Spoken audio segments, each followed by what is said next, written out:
तहरीक इंसाफ के लिए मुश्किलात ऑब्वियसली बढ़ती जा रही हैं। पार्टी के चेयरमैन पहले ही तोशाखाना केस में जेल में हैं, अब वाइस चेयरमैन शाह महमूद कुरैशी साहब को भी FIA ने गिरफ्तार कर लिया है और जरा ऐसा बता रहे हैं कि शाह महमूद कुरैशी को साइफर गुमशुदगी केस में गिरफ्तार किया गया है।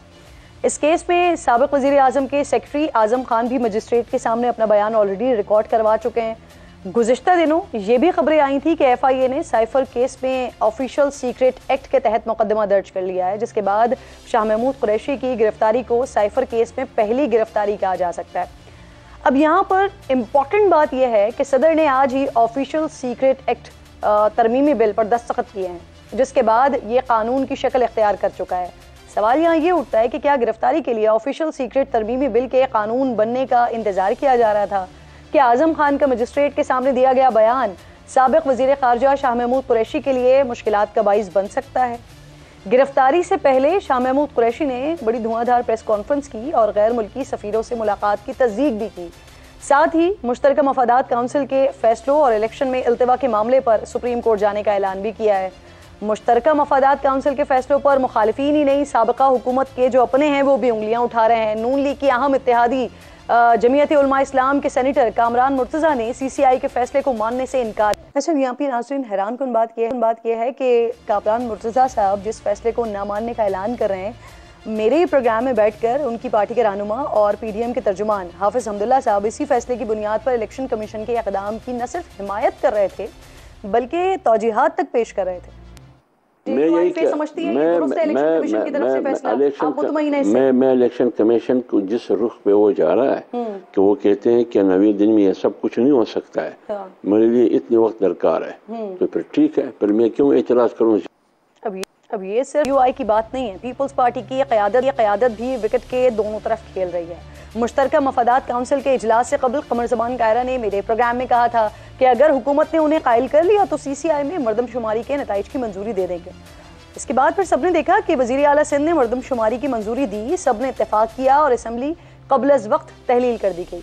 अब पीपल्स पार्टी के तर्जुमान फैसल करीम कुंडी न सिर्फ असम्बली तहलील करने की मुखालफत कर रहे हैं बल्कि हल्का बंदियों के मामले पर अदालत जाने का उनकी जानिब से दिया जा रहा है।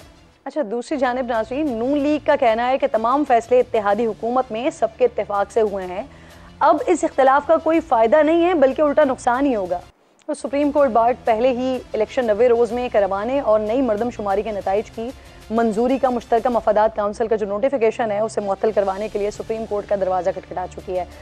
इन्हीं सारे अहम मामलात और मौज़ूआत पर बात करने के लिए प्रोग्राम में आज मेरे मोअज़्ज़ज़ मेहमानों में मुझे नईम पंजोता साहब ज्वाइन करें। स्टूडियो में मेरे साथ मौजूद हैं, वकील है पाकिस्तान तहरीक इंसाफ के, इसके अलावा सीनियर एनालिस्ट हैं सलीम बुखारी साहब प्रोग्राम में मुझे ज्वाइन कर रहे हैं, और साथ साथ सीनियर एनालिस्ट अतहर काज़मी साहब भी मेरे साथ मौजूद हैं। आप तीनों मेहमानों को मैं खुशामदीद कहती हूँ। नईम साहब, आपसे ज़रा बात का आगाज़ करते हैं। FIA ने सर शाह महमूद कुरैशी साहब को गिरफ्तार कर लिया। आपकी पार्टी की जानिब से जो कहा जा रहा था कि उन्हें सुफरा से मुलाकात की वजह से गिरफ्तार किया गया, लेकिन अब FIR हमारे सामने आ गई है और ये वही साइफर वाला मुकदमा है जो दर्ज किया गया था और उस पर गिरफ्तार किया गया है। अब इस पर कार्रवाई क्या हो सकती है आगे? देखें जी, इंक्वायरी जो है कंडक्ट की गई थी, जो शुरू हुई थी FIA ने स्टार्ट की थी, उसके हवाले से खान साहब को भी इसी तरह से FIA ने बुलाया, नोटिस भेजे और खान साहब वहाँ पर पेश हुए, अपना मौक़िफ़, अपना बयान जो है वो रिकॉर्ड करवाया। रिकॉर्ड ये करवाया, हमने कानूनी पहलुओं को देखते हुए सारी उनको जो लीगल साइड थी वो कवर करके दी। बाकी क्योंकि इस केस के रिलेटेड शाह महमूद कुरैशी साहब ने जो अपनी स्टेटमेंट देनी थी या खान साहब ने उन्होंने अपना बयान देना था, तो उसमें बेसिकली उन्होंने यही स्टेटमेंट दी कि जो ओरिजिनल कॉपी है वो फॉरेन ऑफिस के पास होती है और जो उसकी जो कोड की शक्ल में होता है और जो उसको क्लासिफाइड करके आगे जो कॉपियाँ हैं वो मुख्तलिफ जगह के ऊपर 5 जो है मुख्तलिफ जगहों पे जाती हैं, जिसमें PM साहब, प्रेसिडेंट साहब, सुप्रीम कोर्ट और वो सारा आपको भी पता है। तो वो उस हवाले से वाज़ह तौर पर उन्होंने जवाब दिया और ये कहा कि ना तो मैंने कोई उसको घुमाया है, क्योंकि जो अगर एक तरफ घुमाने का इल्ज़ाम लगाया जाता था कि खान साहब ने उसको घुमा दिए, और खान साहब तो खुद इस बात का एतराफ़ कर चुके हैं ना कि जी उनके पास थी लेकिन फिर वो गुम गई। जी, वो ये कहते हैं कि गुमी है, लेकिन मेरी कस्टडी के अंदर, जैसे फॉर एग्जांपल एक PM होता है तो PM की एक सिक्योरिटी है, सिक्योरिटी में सारे नीचे लोग होते हैं, सेक्रेटरी होते हैं, बाकी उसके ऊपर MS है, सारे अमला होता है। तो वो कोई भी मिनट्स ऑफ मीटिंग्स या कोई भी ऐसी तफसीलात या कोई भी ऐसा डॉक्यूमेंट्स वो मैंने खुद तो नहीं अपने पास रखना होता, और अगर कहीं से वो उसकी कॉपी जो कि बाकायदा तौर पर तशरीह की शक्ल में थी उसमें से वो अगर किसी ने की है तो उसके ऊपर आप बिल्कुल उनको इन्वेस्टिगेट करें और सारा चेक करें किसने किया है। उन्होंने जाके अपना मौक़िफ़ रिकॉर्ड करवा दिया। अब हमें पता चला जब खान साहब से मुलाकात जेल के अंदर हुई तो उन्होंने कहा कि FIA की जो टीम है वो वहाँ पर भी जेल के अंदर भी उनसे मिलने के लिए आई थी, इंट्रोगेट करने के लिए। उसके बाद ये हुआ कि शाह महमूद कुरैशी के हवाले से आज प्रेस कॉन्फ्रेंस जो है वो कर रहे थे और उसके बाद उन्हें गिरफ्तार किया गया। इस FIR के हवाले से हमें कोई पता नहीं था। की तरफ से एक क्वेश्चन भी दिया गया था जो शाह साहब ने लेने से इनकार कर दिया था। कौन सा क्वेश्चन दिया गया? सर, इसी हवाले से एक क्वेश्चन भी शाह साहब को दिया जा रहा था लेकिन उन्होंने लेने से इनकार कर दिया। देखिए, इस हवाले से तो शाह साहब ने खुद जवाब देना है कि उन्होंने इनकार किया है या उन्होंने रिप्लाई जमा करवाया है और उन्होंने नहीं लिया, क्योंकि शाह साहब तो बिल्कुल ओपनली यहाँ पर घर में भी रह रहे थे और सारा प्रेस कॉन्फ्रेंस भी कर रहे थे, अदालतों में भी वो जा रहे थे। अब इस FIR के हवाले से हमें कोई पता नहीं था कि ये पहले FIR हुई है। इस FIR में सेक्शन 5 और सेक्शन 9 का तस्करा किया गया है, उसमें क्या सजाएं हो सकती हैं? देखें, ये ऑफिशियल सीक्रेट एक्ट आज ही हमें पता चला है कि पास हो गया, इसको हम डिटेल से देखेंगे। उसके लिए डेफिनेटली फिर बेल का प्रोसीजर है, बेल अप्लाई करने के लिए, क्योंकि उन्होंने जिस तरह से गिरफ्तार किया है उसके अंदर वारंट थे या बगैर वारंट के उन्होंने गिरफ्तार किया, उन्हें कोई पता नहीं है कि किस तरह से गिरफ्तार, और ना हमें कोई पता था, क्योंकि FIRs के हवाले से कोई हमें इन्फॉर्मेशन नहीं थी कि कोई FIR हुई। अभी पिछले प्रोग्राम में मैं बैठा हुआ था और वहाँ पर भी ये डिस्कस हो रहा था कि सुनने में आया FIR हुई लेकिन मंजर आम पे नहीं आई। अगर FIR को उन्हें भी पता होता तो वो पहले उसमें प्री रेस्ट करवा लेते या प्रोटेक्टिव की तरफ जाते, क्योंकि कोई इन्फॉर्मेशन नहीं थी और अचानक से उठाया गया और ये FIR मंजर आम पे। अब जब आपने FIR भी देख ली है, अब जब गिरफ्तारी भी हो गई, तो आपको लगता है कि इतनी आसानी से इसमें जमानत मिल सकती है इस सारे मामले में? ऑफिशियल सीक्रेट एक्ट का मामला देखें, एक्ट जो भी हो, ऑफिशियल सीक्रेट एक्ट हो या कोई भी उसके ऊपर जुर्म हो, आपने देखना है कि उस बंदे का उस केस के हद तक क्या रोल है।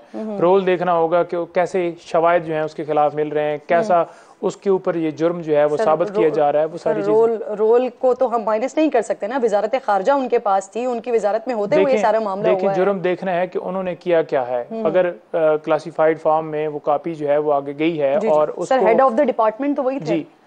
जी, हेड ऑफ द डिपार्टमेंट वो थे, लेकिन उसको देखना ये है कि क्या उन्होंने जो ये इल्ज़ाम लगाया जा रहा है चोरी करने के हवाले से और लहराने के हवाले से, क्या ये वो साबित उस हवाले से जो है प्रोसिक्यूशन जो है वो साबित कर पाती है? तो अदालत ने फैसला करना है। FIR जस्ट जो भी होती है वो फर्स्ट ऑडियो सामने आई, जिसका ऑलरेडी पहले भी एतराफ हो चुका था, जो ऑडियो सामने आई उसमें शाह महमूद कुरैशी साहब भी थे, उसमें असद उमर साहब भी थे, उसमें आजम खान साहब भी थे, उसमें इमरान खान साहब भी थे। जो ऑडियो सामने आई जिसमें मिनट्स की तब्दीली की बात हो रही थी सर, देखिए ऑडियो अगर कोई सामने आई है तो वो बिल्कुल रिकॉर्ड का हिस्सा होगी। और FIR का जो मकसद होता है वो FIR मीन की फर्स्ट इन्फॉर्मेशन रिपोर्ट, वो ऐसे ही दर्ज होती है कि आप जाके एप्लीकेशन देते हैं तो वो दर्ज हो जाती है। अगर इंक्वायरी जो चल रही थी उसके ज़ुमरे में FIA ने समझा कि ये जो है जुर्म इनका बनता है, उन्होंने FIR दर्ज कर दी। अब इस सारी चीज़ की फाइंडिंग जो है वो सारी रिपोर्ट जमा होगी, वहाँ पर शहादत होगी, सारे गवाह पेश होंगे, जिन जिन लोगों का रोल है। जैसे कि आप खुद ही फरमा चुकी हैं इस प्रोग्राम शुरू करने में कि आज़म खान को जिस तरह से वो स्टेटमेंट ली गई, आपको पता है कि वो गिरफ्तार किस तरह से हुए और फिर उनको किस तरह से अचानक से किसी गुमनाम अदालत में पेश किया गया और सारी सूरत हाल सारी दुनिया के सामने है। तो उनके बयान की क्या वैल्यू होगी और कोई भी आपका लाएहमल क्या है? आप इस मामले में क्या करने जा रहे हैं? देखिए, चेयरमैन PTI की हद तक तो हम बिल्कुल प्रोटेक्टिव बेल की तरफ हम इंशाल्लाह जाएंगे और इनकी शाह महमूद कुरैशी साहब हैं, इनकी भी डेफिनेटली, क्योंकि पोस्ट अरेस्ट बेल अब अरेस्ट उनकी जो है डल गई है और उसके बाद पोस्ट अरेस्ट बेल होती है। गिरफ्तारी से पहले आप प्री अरेस्ट में जा सकते हैं। तो वैसे ही जमानतें मनसूख हो रही हैं, तो इसमें कैसे मिलेगी जमानत? किन की जी? खान साहब की बात करें। देखिए, खान साहब की ज़मानत जो मनसूख हुई हैं वो भी बिल्कुल लीगली तौर पर मनसूख नहीं हुई और उसमें जवाब ये रखा गया कि खान साहब पेश नहीं हुए, अज़्म जो है हाजिरी की वजह से उन्होंने खारिज किया। तो हम ये कह रहे हैं कि chief justice Islamabad chief justice Islamabad high court जो है उन्होंने वाज़ेह जो है ऑर्डर किया है, जिसके अंदर यह है कि वीडियो लिंक के जरिए भी जेल के अंदर हाजिरी या किसी जगह के ऊपर भी हाजिरी लगाई जा सकती है। और दूसरा ये उन्होंने कहा है कि हम ये इस्तदा कर रहे थे कि खान साहब को अदालत के अंदर प्रोड्यूस किया जाए, जो कि प्रोड्यूस नहीं किया गया है, वो अदालत कर सकती थी।